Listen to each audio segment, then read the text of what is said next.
Okay, we're about ready to get started. We're starting we just barely began last week, the chapter, we'll start it again. We're on Maimar Chov Dalid, page Amud Reish Chov Vov. Okay, that's where we're going to start. Just wanted to say that I'll be taking a few weeks of Ben Azmanim, so next week will be the last year for the Zman. This week, and hopefully we'll be able to finish the chapter. In the next today and between today and next week, and then we will take off for 3 weeks until Rosh Chodesh Elul. So the next meeting will be, I looked it up, Gimel Elul, August 16th will be when we renew the Newsman. Okay, Gimel Elul, August 16th. So I say we'll be Mirza Hashem meeting today and next week, and before Tish, and then we'll be taking a Ben Azmanim break. Okay, so here we are. Kirav Hagu'ula. Tzaddik Ches Amid Aleph V'Shosak Rabbi Eliezer. Okay, so we're building on the idea that even though we didn't go through the whole Shakla V'Tarya of the Gemara, we skipped a good part of it last week. But at the end, the maskana of the Gemara was Shosik Rabbi Eliezer. Rabbi Eliezer was silent in the face of Rabbi Yeshua's arguments, and which Maral, and Rabbi Moshe is following that opinion, says that decides that's decisive. Rabbi Eliezer was quiet. The halacha is like Rabbi Yeshua. The halacha like Rabbi Yeshua. That means that the geula will come totally from above, and this, right, and without the necessity of human intervention, even to the point where tshuva will not be a necessary component of the beginning of the process. The process of the geula will happen even without the tshuva b'nei Yisrael, meaning as long as the Kodesh Baruch Hu will initiate the process and bring us to tshuva. As we said several times, of course, tshuva is necessary. There can't be a geula without tshuva, but the itaruta, the arousal, the awakening, will come milamata and milamayla and not milamata. That's what we've been discussing. Yes, Mr. Jory. Am I wrong to say I thought that Rabbi Yoshua would say that you have to do something, some small thing No, Rabbi Yeshua said that, Rabbi Yeshua said that we need to do the tshuva of which will come from the gzeros of kosher kahaman. We don't have to do anything before the Gezerah. Don't have to do anything. That's how we're understanding it. And this for Rav Moshe has implications. Now, this chapter is off the beaten path of the book, as Rav Moshe says here, because he's going to get into some practical applications. And Rav Moshe always shies away from bringing Torah into the real world, into the practicalities of the world. He wants to talk about the theories and how it applies politically and this, to the world that we live in, to what we're experiencing. Rav Moshe was generally kept his distance, but here he will go into some of those issues, and so it's kind of a unique opportunity. Wow. It's also quite possible that some people will have, and who are in this audience, will have a different hashkafa than Rav Moshe on some of these issues. Okay. But we're learning Rav Moshe Sefer, and we will follow, and we'll see what he says. Okay. And of course, there are many different approaches to many of these issues. But let us see what the Rebbe Rav Moshe has to say about these things. So, okay, so we're starting again. As we went through the sugya, it's a very, very important topic. How is it going to come about? And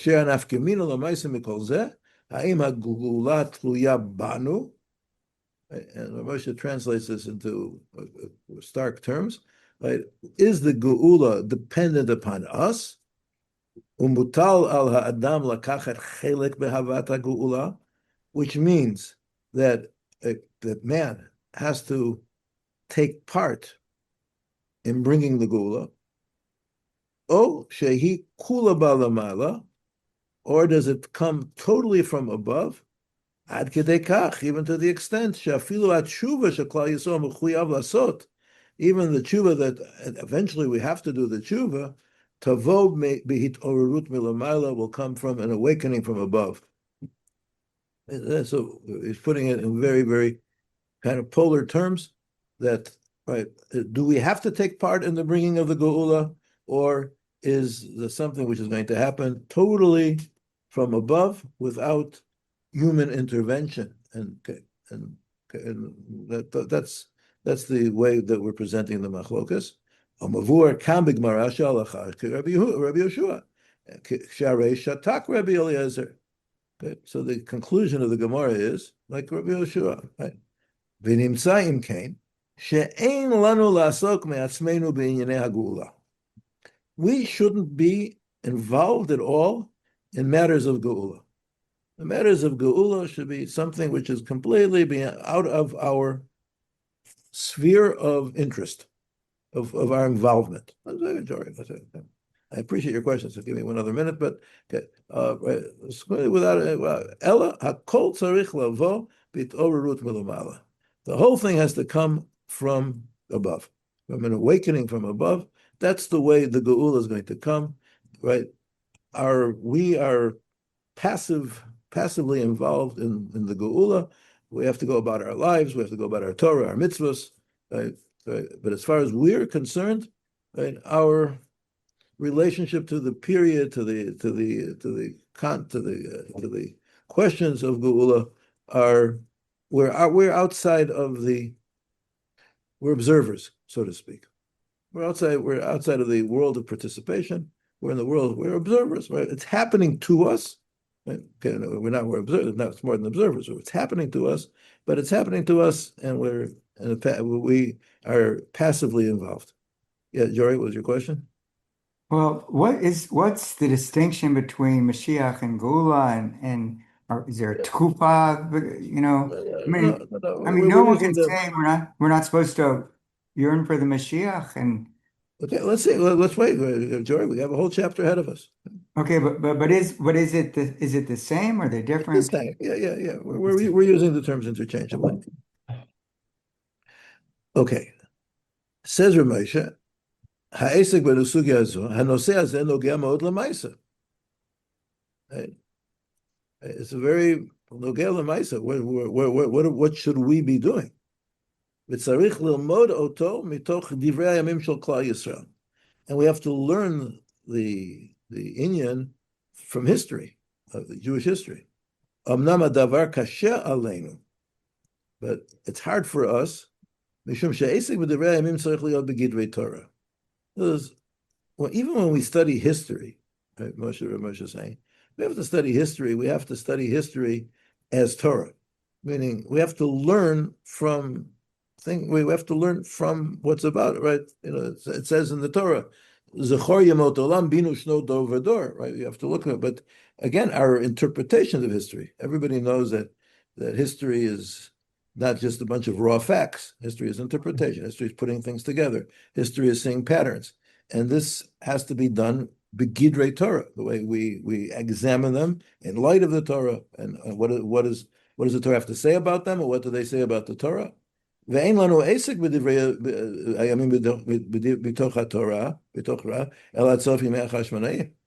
we have in our literature, right, history, we don't have a history book except until the end of the days of the Chashmonaim.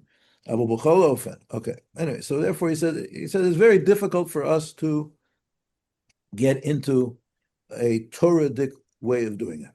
Aval says, B'chol ofen, nevertheless, mitoch chashivut hanoseh, because of the importance of this subject, v'heyoto nogea eleinu mamash, it's mamash nogea, v'heyot shenachnu asukim v'sugya zu b'seir HaGemara, and since this is what we're involved with when we learn the Gemara, because Moshe was giving shurim keseder kofi the sugyas, nitzarech likanes b'zeh b'minat efshar, we'll have to get into it.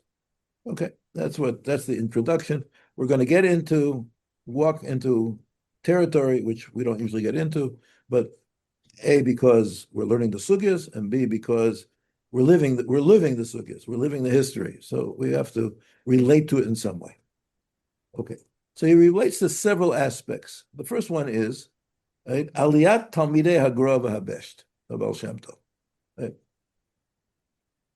How does this fit in? In other words, is this something, right? Or let's say, I mean, since it happened, and since we know that the Gaon, the Vilna Gaon, the Gra, right, and the Baal Shem Tov, which I know a little bit less about, but we know that the Vilna Gaon, right, was very active in promoting Aliyat Eretz Yisrael and uh, encouraging his Talmidim to go. We know that there was in Lithuania at the time of the Vilna Gaon, we're talking about at the end of the 18th century, there was movements, right, and there was a significant aliyah of Talmidei Agra for the years, right, around the 1800, from the late 1700s into the 1800s. There was significant.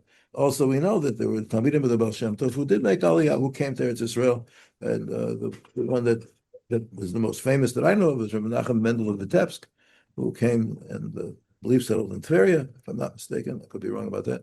But they were certainly encouraged by the great leaders of Klal Yisrael, right? Who was the great leaders of Klal Yisrael in the 1700s. The Baal Shem Tov was before the Gra, but the Talmidim of the Baal Shem Tov were contemporaries of the Gra. So that's what we're talking about. So again, Shtei HaPu'ulot.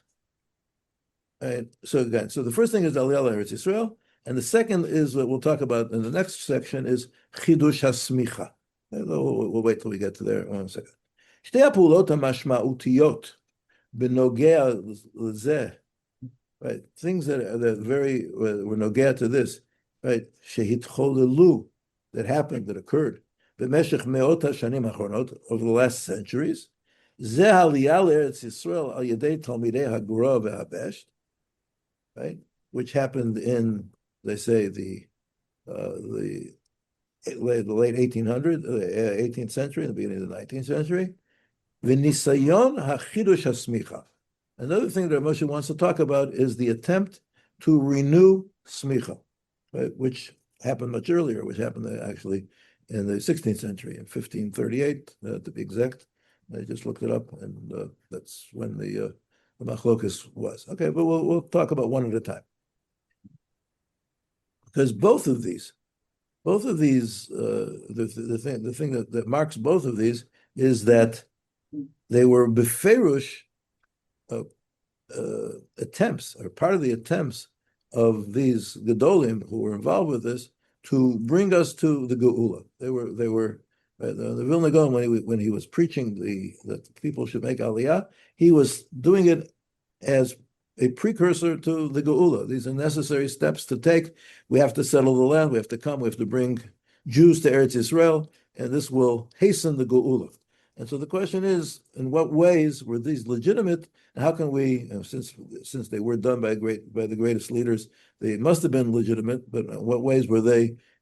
How do we differentiate between the legitimate and the not so legitimate involvement in these things? That's the subject of the next couple of paragraphs. So, milvad elu, he says, hayu pu'ulot v'nisyonot shonim lahavi et hagula. There were different efforts and attempts to bring the geula.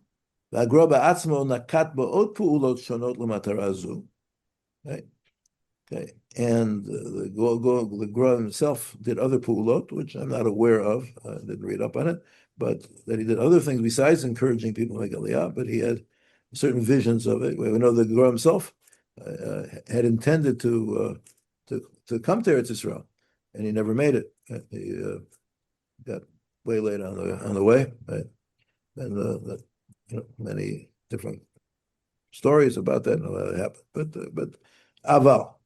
B'shnei ha'inyanim hanal, but in these two matters, ra'inu legedolei olam shekavu atzmam v'zirzu gam achrim lasok b'zeh. These are things that they were koveah, and they made themselves as central elements in their avodas Hashem and in their public life, right? And they encouraged others to get involved with this. L'chein ninaseh la'amod aleihem v'lilmod mitocham et mashen. Let's try to understand what they did and in that way we'll be able to understand what's appropriate for us to do in this context.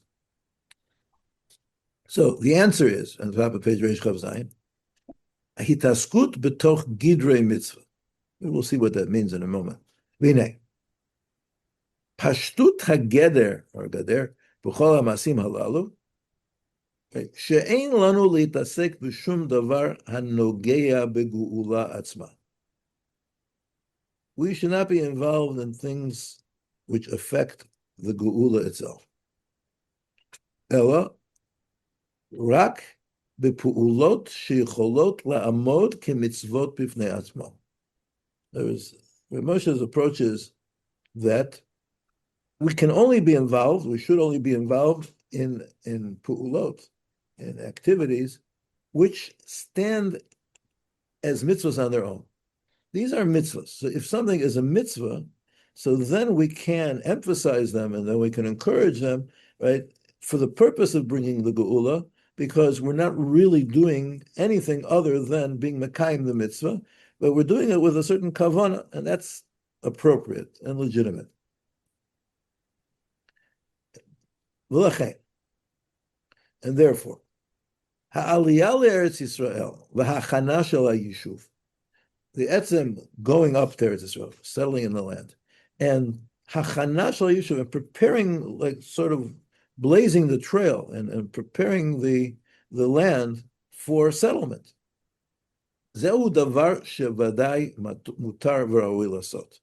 This is certainly something which is mutar and appropriate to do, fitting to do.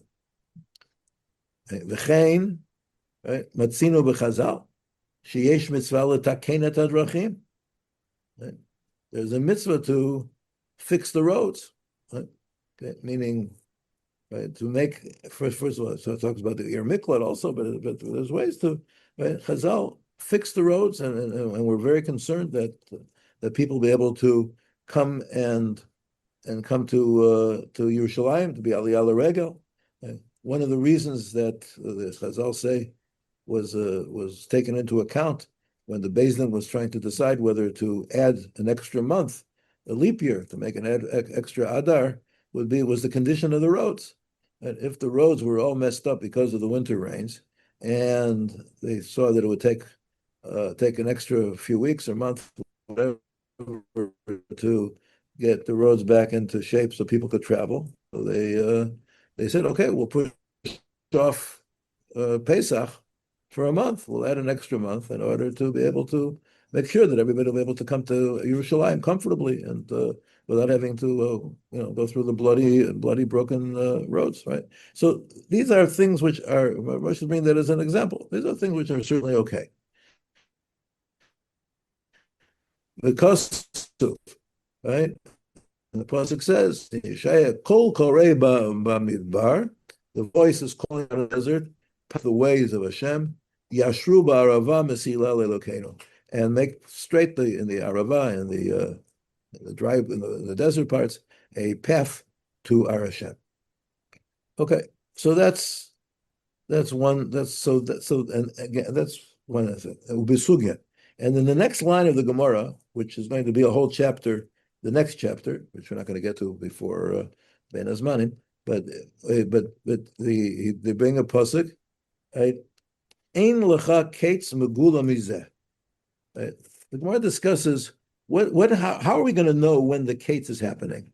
So the Gemara says, it brings this pasuk in Yecheskel, and Yecheskel says, shenemar, as the pasuk says, an pechem atem harei Yisrael. Right? The pasuk says the Navi is speaking to the land of Israel, to the mountains of Israel. Right? The Navi is the Navi Yecheskel. Atem harei Yisrael, an pechem titenu. You'll give out your branches. Uprichem tis'u la'ami Yisrael, and you'll bear your fruit.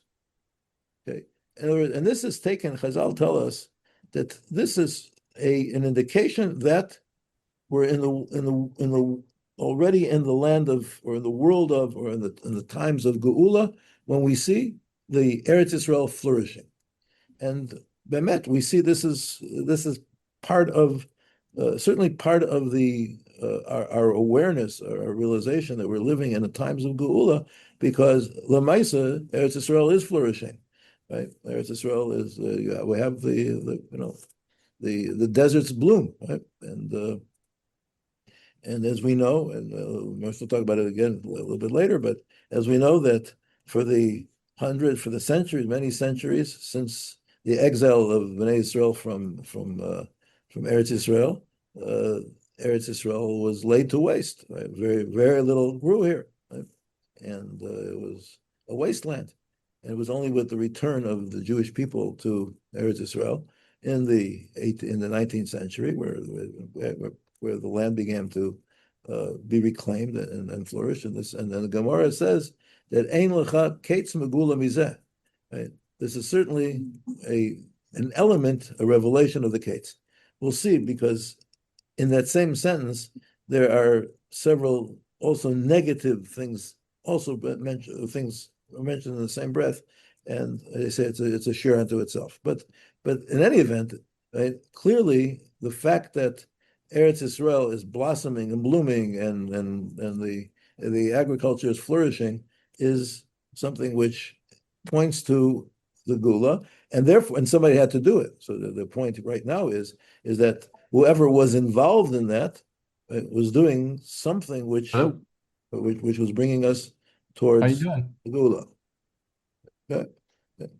Yeah. I just finished the shawarma, Mamish. But Yaakov, you're not muted. Our downtown. Yaakov, please mute yourself because we don't want to hear about your dinner. Yeah. Okay. Okay. But what I had a question. What is this pasuk saying when it says, what does it say? Ein lecha ketz megula mezeh. Does that mean that's not the pasuk. That's Chazal's description. Right? The pasuk starts with Vatem Harei Yisrael. Chazal are describing the fulfillment of this pasuk, right, as being a sign, a revelation of the case. But they say ein lecha ketz. No, ein lecha ketz megula mizeh. Greater than this. There's no revelation greater than this. Okay. Okay. The Gedola Miza. There's no revelation more than this. This is an ultimate sign of Geula. The Ofen. So therefore, the conclusion of all the above is Shevadai Ro'ui Lavo Eretz Yisrael, right? V'liashevota, to settle it, v'leachol mipirya, and to eat its fruit, v'lizba mituva, right? Paraphrasing the bracha mein sholosh, the bracha of alamicha, alagefen, right? To eat of its fruit and to be satisfied, to be satiated from its goodness. Okay, so that's what we can do, because all of these are mitzvahs. There's a mitzvah to prepare the land for Mashiach, right, and to settle the land. And Moshe is not taking sides here, not mentioning whether Yishuv Eretz Yisrael is a mitzvah b'zman hazeh or not a mitzvah b'zman hazeh.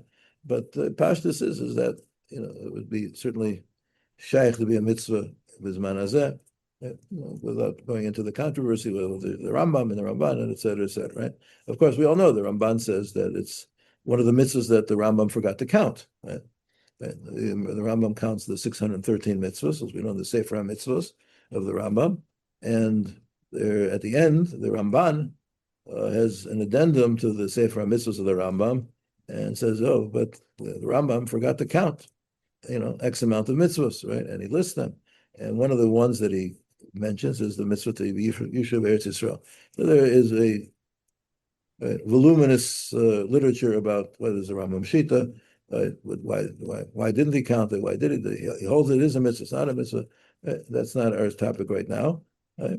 Just as a kind of a soundbite, we have Moshe Feinstein said that wrote that it's not a mitzvah chiyuvis, it's a mitzvah kiyumis. It's not an obligatory mitzvah, but if somebody does live in Eretz Yisrael, he fulfills a mitzvah. Right? There are certain mitzvahs that you're not obligated to fulfill.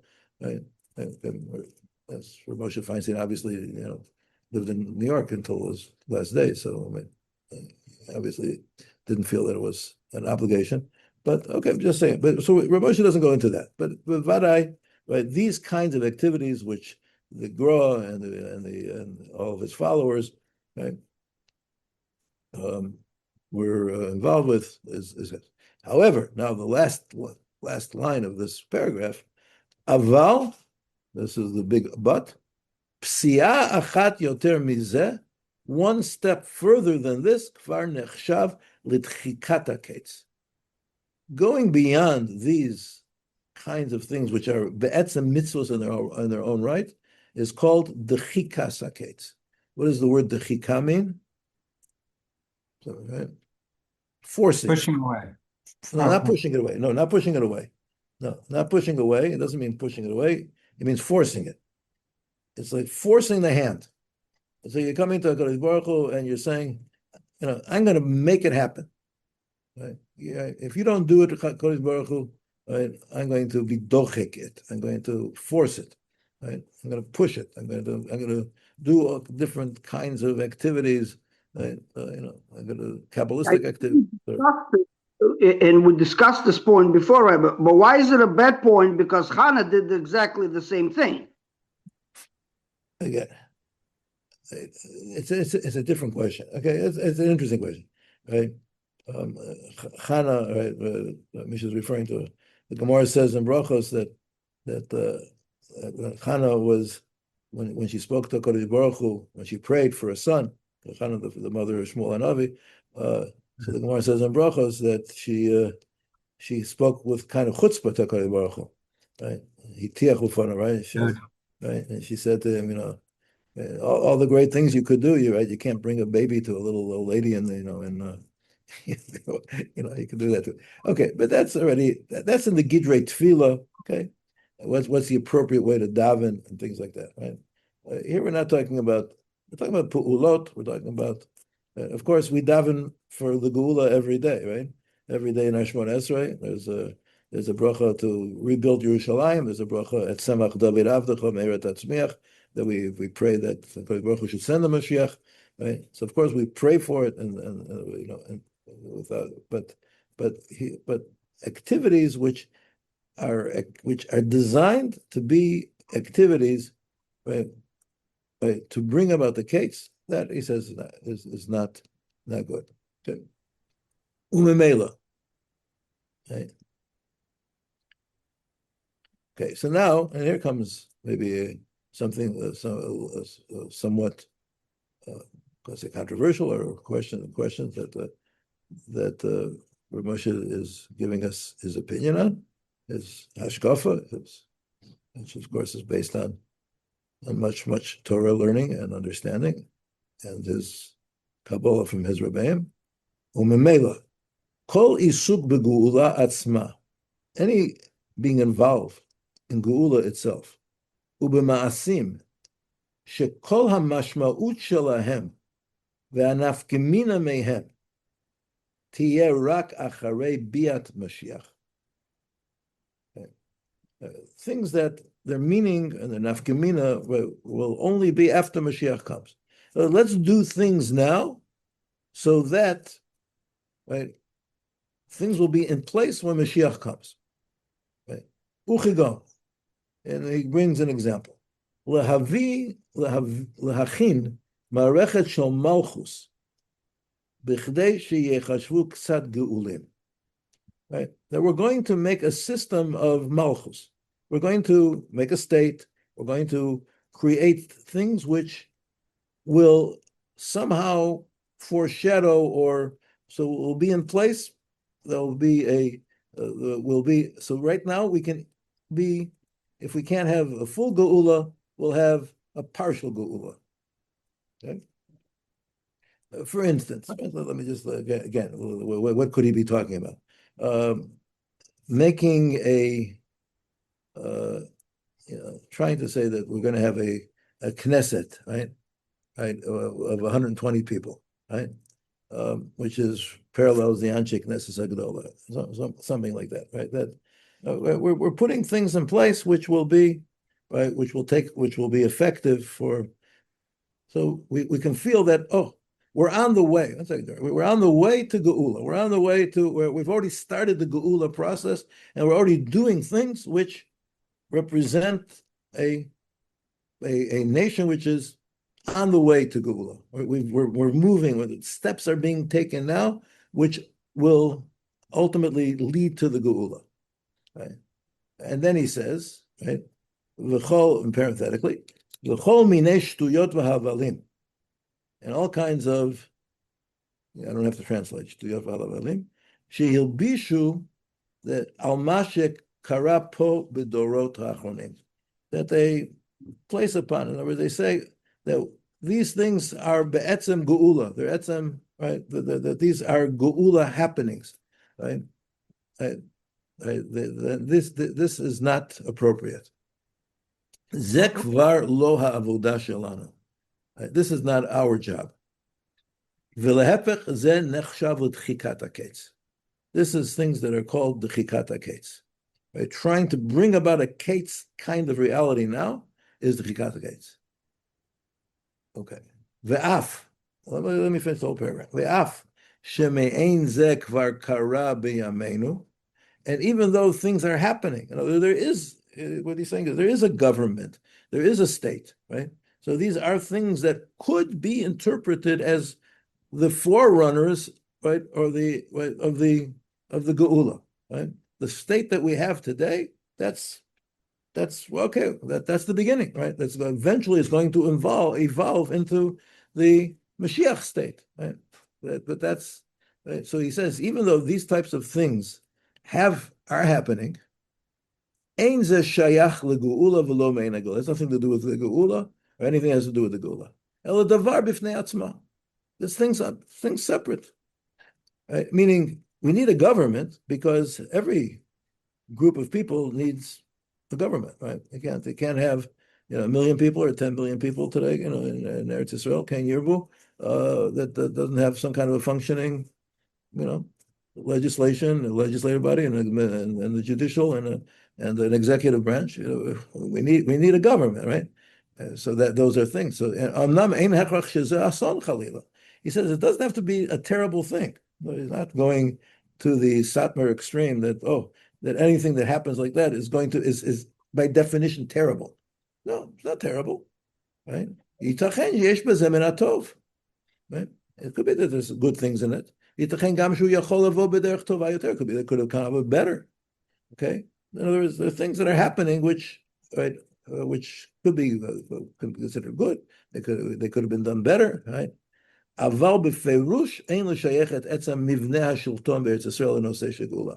the fact that we have a government in Eretz Yisrael, a Jewish government, so to speak, right, in Eretz Yisrael, right, has nothing to do with Geula.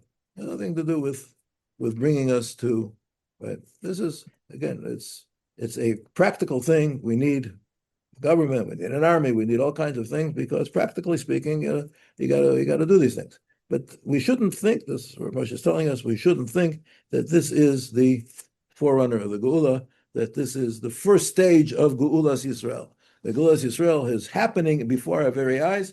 That here we have a Baruch Hashem, we've returned, and we have a government, we have an army, we have all of the things that make it going into the nation. This is the nation of Israel, and the nation of Israel has started its redemptive process, and we're moving forward with that.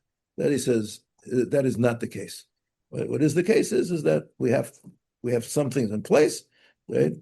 And we have to accept, we have to live as with them and as them, but we should not mix the two together. Yes, Jory, what's your question? Okay, I mean, my question, it's two parts, but the two parts of the phrase that he said, Marachet shel malchut b'kedei sheyachshavu k'tzat gulim. That's one question. And the second question is v'kol minei shtuyot v'avalim. So on one hand, the way you're describing it, you're saying, well, we can have a state. What is it that he's saying is shtuyot? And what is this thing, Marachet shel malchut b'kedei sheyachshavu k'tzat gulim? But my first thought, and I'll share it, is he's saying for example, if we had a theocracy in Eretz Yisrael, if we were living by laws, Torah laws, I would say we consider ourselves Sagulim. But then what's the shtiyot? I don't know what the shtiyot is. I have Okay, no so I don't idea. know. Okay, so let's leave the shtiyot on the side. Maybe we'll talk Okay. about it. I can get into his head right now.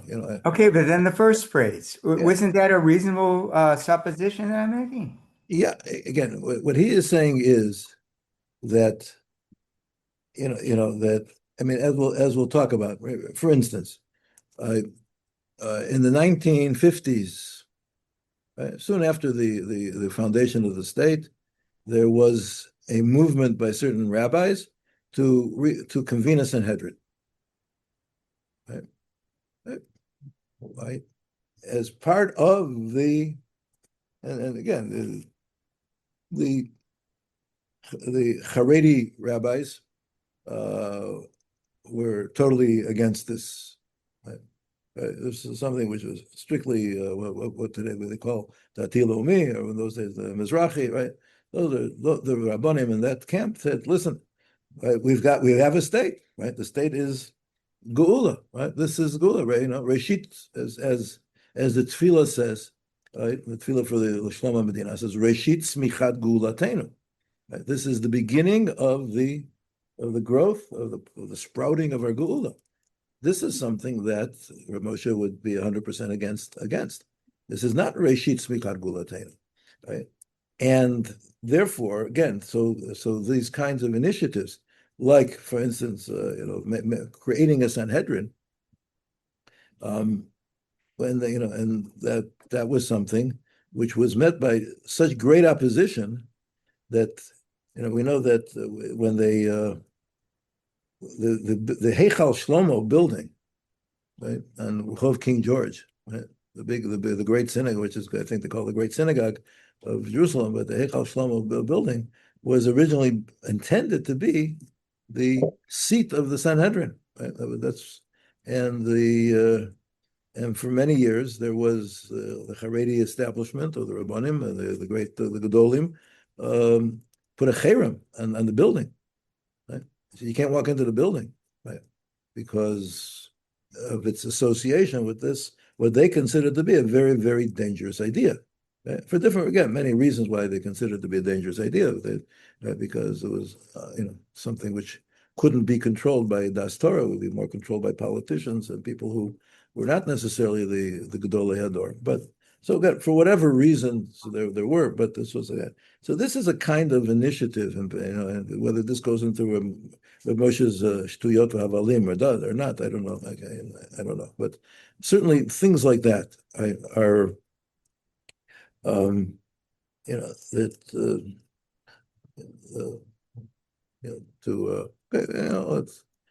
don't know. But it's wrong. Would you say definitively it's wrong to make the extension that I made, to say establishing a memshalah Be'eretz Yisrael lefi Torah? Yeah, so I don't know. Again, I don't know. It's so hypothetical. Let me ask you this: how can you say it's not in fitting with that? So I don't know. Wouldn't that be? I don't know, but I can't deal with Okay. with the hypotheticals, if that would be, where halavai we would have a prime minister who was Shomer Shabbos, that would be a good first step, right? Right. So instead of having to praise this, who I'm not taking away from his skuyot and his on behalf of Am Yisrael, but Lamaisa, he's a Mechal Shabbos V'Fares, Chayza eats treifas and the Velas and treifas, and he's certainly not living by the brit that HaKadosh Baruch Hu established with Am Yisrael at Har Sinai. What I'm asking specifically is, would Rav Moshe say maybe it's a good king, Dafka? I don't know. I can't deal with the with the hypotheticals. I don't know. Yeah. I don't know Okay. what I'm supposed to say. I can't deal. I don't know. Rabbi Hirshfeld, Yeah. is this only about government, or I think like the Chavetz Chaim was very behind learning Kachim, so you would know what to do in the Beis Hamikdash. Is that like along the same lines of something he would be against? No, Chas v'Sholem. Right. To say Rav Moshe would be against the Chafetz Chaim is like saying that, like I'm against God. I mean, we got to be. We have to know who we're talking about. So of course, again, that's exactly the things that Rav Moshe would have said. It's exactly in line with the Gra, right? Those are mitzvahs. It's a mitzvah to learn kodshim, right? It's a mitzvah to know kodshim, and it's a mitzvah that we should know, right? Right. We should know the halacha, so that when Rabbi Mashiach will come, so somebody's going to be able to. There will have to be, some kohanim who are going to be able to pass on all the halachas. That's for sure, right? That there's no question, right? But Moshe would be against somebody who said, "Well, let's go bring korbanos now because this would be an indication that we're already in the world of Geula," right? Let's change things. Let's make some radical changes. Let's bring in new mitzvahs. It's going to talk. Let's see. There's going to be other examples. Let's move on because there's some very interesting examples coming up as well. Klal shodavar. So he's saying, what's the general? Milsa de pshita hi she'anu rotzim shemashiach yavo. Doesn't need to be said, right? We want Mashiach now. Umikoach hatzipiyah liyeshua. And the mitzapim liyeshua, that's a part of the mitzvah of Mikoach hatzipiyah liyeshua, anu mechuyavim lasot ma she'efshar b'chdei lekarev et zeh. We have to do what we can do to bring it. Avol ze vaday she'ein anu osim mitzvot kedei sheyavo Mashiach. We don't do the mitzvahs so that Mashiach will come. Ve'ein anu manichim tefillin o notlim lulav b'chdei sheyavo Mashiach. Right, and we don't put on tefillin or take a lulav so that Mashiach will come. Let's say we want to bring Mashiach, we want Mashiach now, and we will do, okay, what do you think, Mashiach? We'll go on the street corners and we'll tell people, put on tefillin, but not because it's a mitzvah to put on tefillin, right? But because if you put on tefillin, this will hasten the coming of the Mashiach, right? Umisha oseh kain, tov lo yoter shelo yaseh klal. And he said that anybody who does this, right, better that he shouldn't put on tefillin than put on tefillin in order to bring the Mashiach, right? And he brings in the footnote, Kvarivenu le'el, Maisa im hagon Rabbi Yaakov Kamenetsky, Masha horel bal chanut shesagar chanuto b'Shabbos b'glal Mashiach.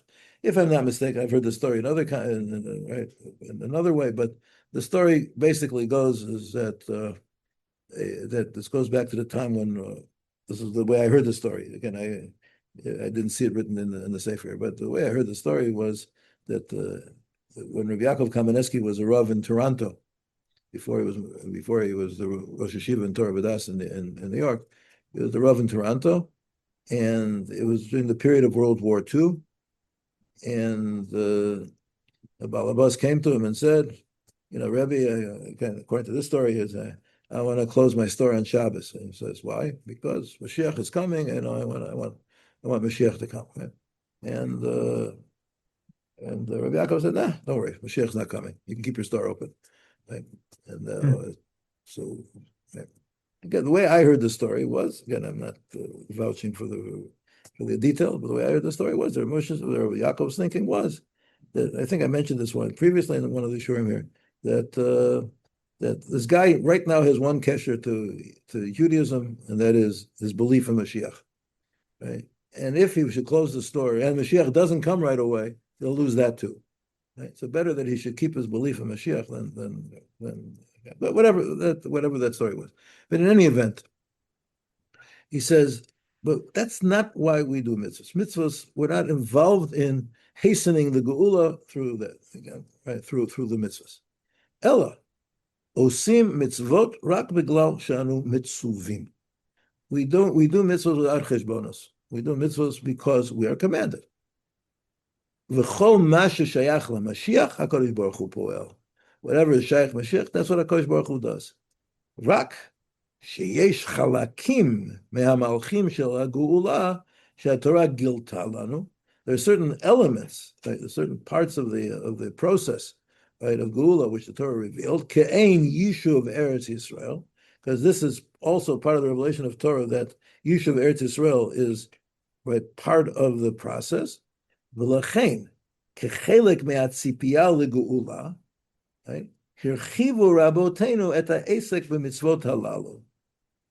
Okay, so our rabbis, the Gra, the Baal Shem Tov, and all the others, they broadened our asek in these mitzvahs because they said, okay, these now again in this particular period of history, right? The Gra understood that we're coming closer to the coming of the Mashiach.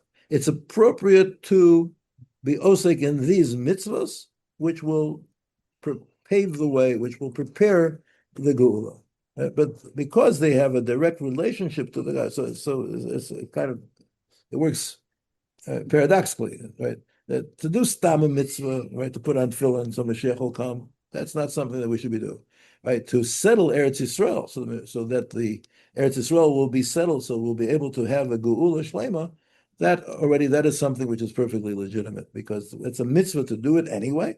And now, right, our rabbis taught us that in this period of history, this is a mitzvah that we should be osek in a lot. And that's why not everybody followed the Gra either. I mean, the Gra and his Talmidim, were a minority of the Jews in Eastern Europe, right? Not everybody. It wasn't that there was mass Aliyah movements, as we all know, right? But there were certainly significant Aliyah movements, which did, in fact, right, put a foundation for the later Yishuv of Jews in coming out. So there was when Jews came in the 1860s, they already found some kind of a communal organization that had come in the 1830s, and so these are things that would affect. Let's move on to the next thing. Chidush HaSmicha. As I said, this happened in 1538. There was a big machloket, right? Just a little bit of historical background. There was the Gedolei Tzvat, and the Mari Beirav was considered to be the Gadol of Tzvat, right? In the 1500s, beginning of the 16th century, and he decided that he was going to renew the smicha. As we know, smicha was it came from Moshe Rabbeinu to Yoshua ben Nun and Yoshua ben, right? There was smuchim throughout all of Jewish history until the Amoraic period. Right? The Amoraim, even the Amoraim, whose names start with Rebbe, had smicha. Right? Rabbi Yochanan, right? They had smicha. They had the original smicha, which was passed down from Rebbe to Talmud, over the thousands of years from Moshe Rabbeinu until, right, the period of the beginning of the Amoraim, which is, let's say, the 3rd century, right, of 200s, 300s, whenever it was. But then the smicha stopped for whatever reason.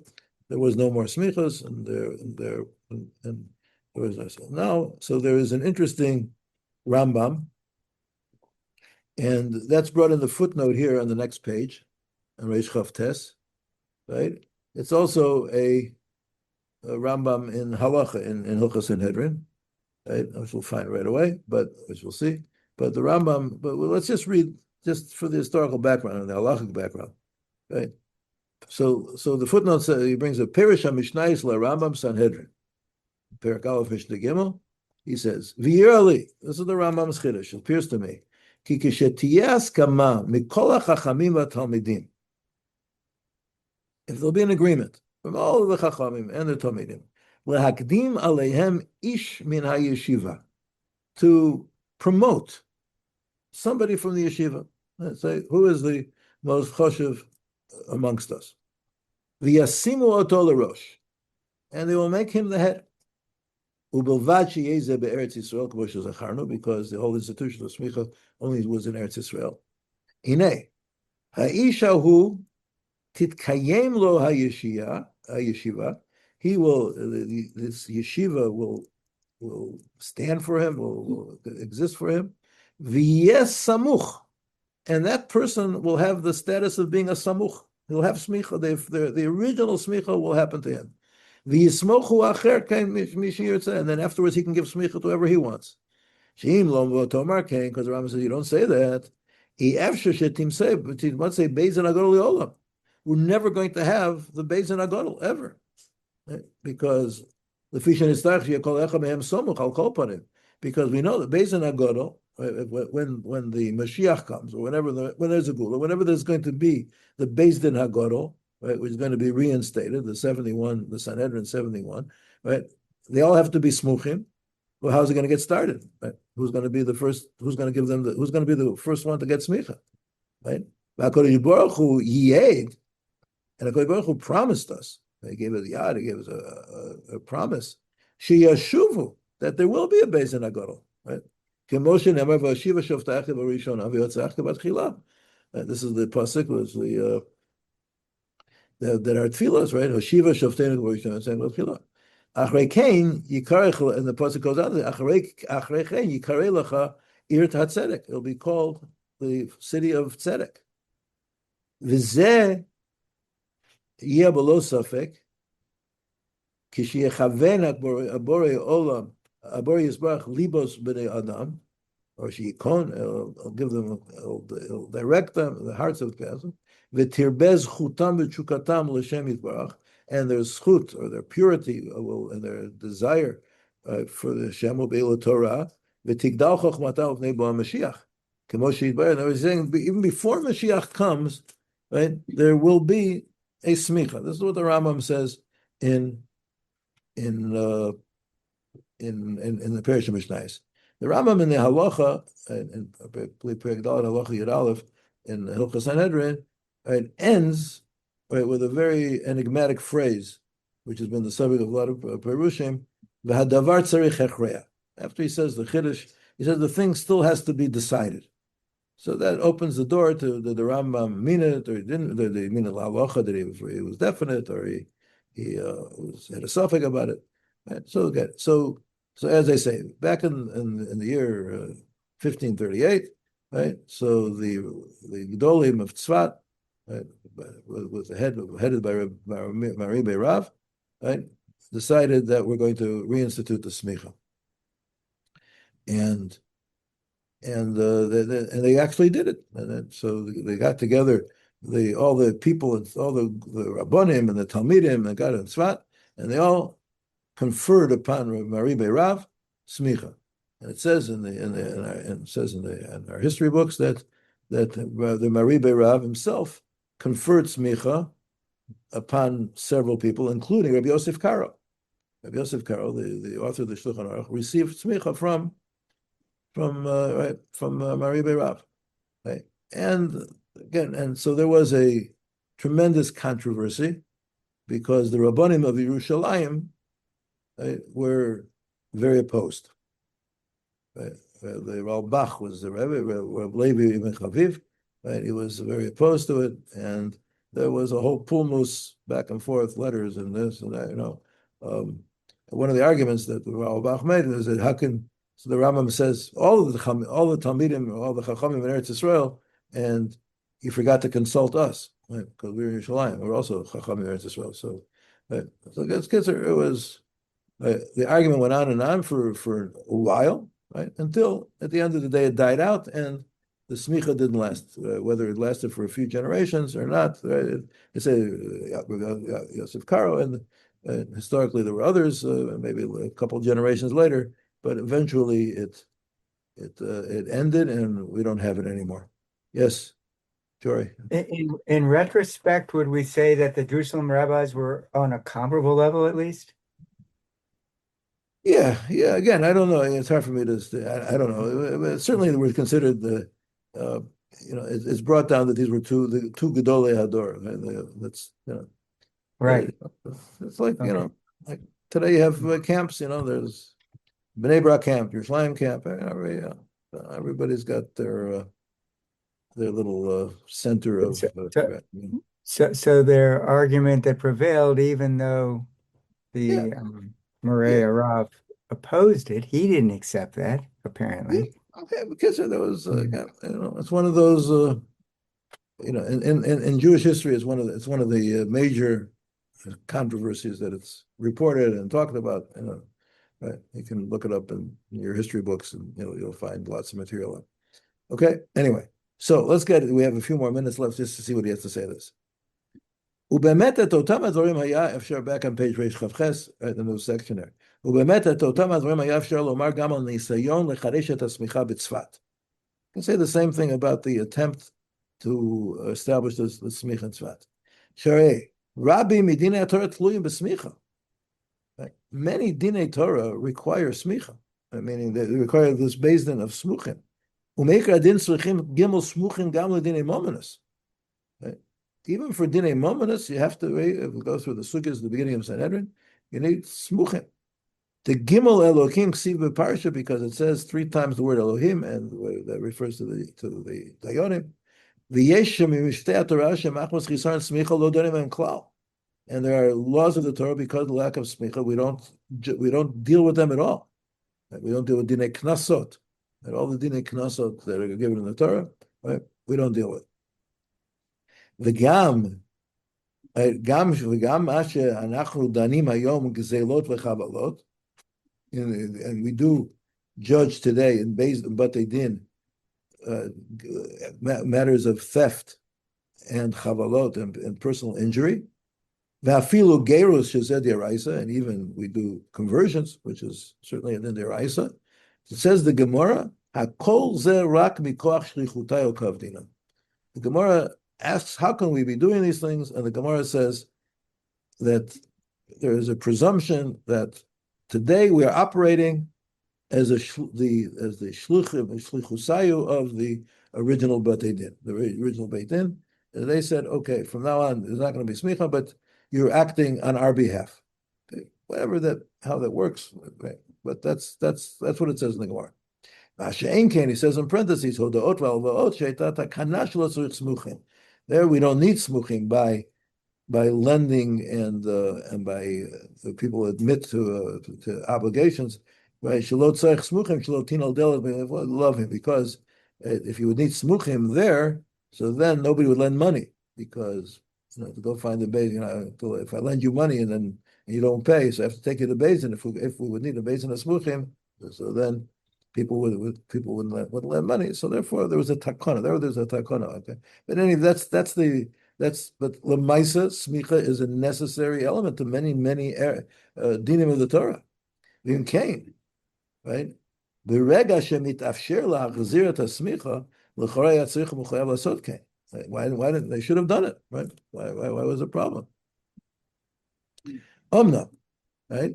B'mitztevei ma'ari be'rav. He says if you look into the letters that he published at the time, right, the Ma'ari be'rav, who was the advocate of the smicha, nira shehatam ha'ikari etzlo haya ziruz ha'geula. His main motivation was hastening the geula. Al derech ma shekatuv b'Rambam, right? As the Rambam, as we just saw quoted in the footnote, she'apasuk omer v'yashiva shoftecha v'rishonu yatzacha v'tchila achrei yikarei lach ir hatzedek kirya ne'emana. Right? Interesting. That's the haftarah for Shabbos Chazon, which is next week, right? Okay. So v'zeh mechayev shetehei chirush hasmicha l'fnei bias haMashiach. Rambam says you're going to have chirush. L'chein hu hishtadel shekach yeh. That's why he made every effort to bring this about. V'yitachein, so it says Rameshi Savar Shaloch Rabbi Lezer. Maybe he holds that Halacha like Rabbi Lezer. Shegulat tzricha lavo meitanu. That we need to do the Geula. El shloreinu shetolu tanatem v'machlokas Rabbi Lezer v'Yeshua. He says that would be a speculation because we didn't see that, we don't find that the people, the protagonists of that machlokas, right, made it depend on whether they hold like Rabbi Lezer v'Yeshua. So that's probably not the issue. ובאמת צריך ביר, למה לא הזכיר לחידוש הסמיכה, בכמה זכיר והתלויים בזה? Okay. We'll stop here. Okay, well, to Mitzvah Hashem, 9:30. I'm going to go over time. Mitzvah Hashem, next week we'll finish a chapter and we'll learn more about some other things. He's going to talk about Cheles, for instance, right? whether you should put tchelas on your tzitzis or not. Right. What do you think Rabbi Moshe says? Yes or no? Three guesses, right? Rabbi Moshe did not have tchelas on his tzitzis. That can assure you, right? Okay. Neither did Rabbi Yashiv. Okay. So we'll talk about those things, Mr. Hashem. Okay, and everybody should have a good week, and we should be zecher to have a geula shleima. Amen. Okay. Call. Good night. Okay.